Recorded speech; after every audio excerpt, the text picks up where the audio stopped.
Phone வருது. Hello hello, யாருங்க? நான் ஜிஹெச்ல இருந்து பேசுறேன். உங்க அம்மா ரோட்ல இருந்து நடந்து வந்துட்டு இருக்கும்போது கீழே விழுந்துட்டாங்க. அச்சோ அப்படியா? நீங்க ராணியோட பொண்ணு தானே? ஆமா ஆமா. கொஞ்சம் ஜிஹெச்ல சேர்த்துருக்கா, வந்துடுறீங்களா? நான் வந்துடுறேங்க, கொஞ்சம் நேரம் பாத்துக்கோங்க, நான் வர வரைக்கும் இருங்க கூட. கொஞ்சம் எனக்கும் வேலைக்கு கொஞ்சம் சீக்கிரம் வாங்க. நான் வந்துடுறேங்க. நான் வந்துடுறேங்க. கொஞ்சம் கூட மட்டும் இருங்க, வந்துடுறேன். அச்சோ, நான் பிள்ளைங்களாம் ஸ்கூலுக்கு போயிருக்கேன். நான் போய் அம்மாவை பார்க்க போயிட்டா யார் அழைச்சிட்டு வருவாங்க என்னன்னு தெரியலையே. இவங்களும் ஒரு வாரம் ஆகும் வீட்டுக்கு வர. நேற்று தான் வேலைக்கு போயிருக்காங்க. என்ன பண்ணுறதுன்னு தெரியலையே. அம்மாக்கிட்டே நம்ம போனால் தான் அம்மாவை பார்த்துக்க முடியும். பிள்ளைங்களை என்ன பண்ணுறதுன்னு தெரியல. யார் அழைச்சிட்டு வருவா? நான் என்ன பண்ண போகிறேன்னு தெரியலையே. விஜி, ஏன்டி லலிதா? விஜி, நான் அம்மாவுக்கு உடம்பு முடியலடி. சுச்சோ, என்னடி செய்து? வழியில நடந்து வந்துட்டு இருக்கக்குள்ள மயங்கி விழுந்துட்டாங்களா?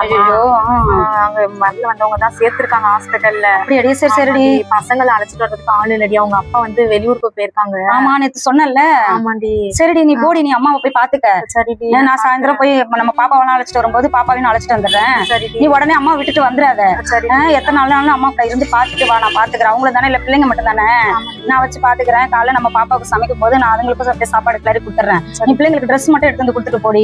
நீ பயப்படாத போடி. சரி, பாப்பா அழைச்சிட்டு வந்து ஆள் இல்லாம தான் யோசிச்சுட்டு வர. அது என்னடி, நான் பாத்துக்கிறேன்டி. எனக்கு என் பிள்ளைங்களுக்கு உடம்பு சரியில்லாதப்ப என் சொந்தக்காரங்க கூட வரல. நீ தானடி ஃபுல் டைம் கிட்ட இருந்த. இப்ப நான் பாத்துக்க மாட்டேனா? ட்ரெஸ் மட்டும் 2 எடுத்துட்டு வாடி, நான் பாத்துக்கிறேன். நான் எடுத்துட்டு வரேன். சரிடி. விஜி, இந்த ட்ரெஸ் பசங்களுக்கு கொஞ்சம் பசங்களை அழைச்சிட்டு வந்து பாத்துக்கடி. நான் நைட்டு வரும்போது எவ்வளவு சீக்கிரம் வர முடியுதோ வந்துடுறேன். நான் நீ ஒன்னும் வர வேண்டாம். அம்மா கூட இருந்து கொஞ்சம் பாத்துக்க. உங்களுக்கு ப்ரெஷர் எல்லாமே இருக்கு. நீ இருந்து பாத்துக்க. வேற யாருமே இல்லடி உங்களுக்கு. என்ன உனக்கு அண்ணன் தம்பி அக்கா தங்கச்சா இருக்காங்க. நீ ஒரே பொண்ணு. அவங்களுக்கு வேற யாருக்கு அவங்க அப்பாவும் இல்ல. நீ இருந்து எத்தனை நாள் பாத்துக்க. உங்க வீட்டுக்காரங்க தானே இல்ல, பிள்ளைங்க தானே. பிள்ளைங்களை நான் பாத்துக்கிறேன். இரு, கொஞ்ச நேரம் இரு, வரேன். நான் என் பிள்ளைங்களை பத்தி நீ கவலைப்படாத, நான் பாத்துக்கிறேன். சரியா? என் பிள்ளைக்கு உடம்பு சரியில்லாதப்ப நீ தானே இருந்து போயிட்டேன். கொஞ்சம் இருடி, வரேன்.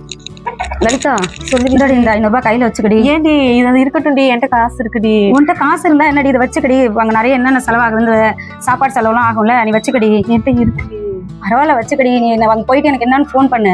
ஒருவேளை நாளைக்கு என்னன்னு பார்த்துட்டு நான் பிள்ளைங்களாம் ஸ்கூலுக்கு அனுப்பிட்டு நான் சாப்பாடு செஞ்சு எடுத்துட்டு வரேன். அது வரையும் செலவுக்கு வச்சுக்கடி. டீ எல்லாம் வாங்குற மாதிரி இருக்கும், எல்லாருக்கும் கொடுக்குற மாதிரி இருக்கும், வச்சுக்கடி. சரிடி. சரி, பார்த்து போயிட்டு வாடி. நான் நாளைக்கு வரேன். சரிடி.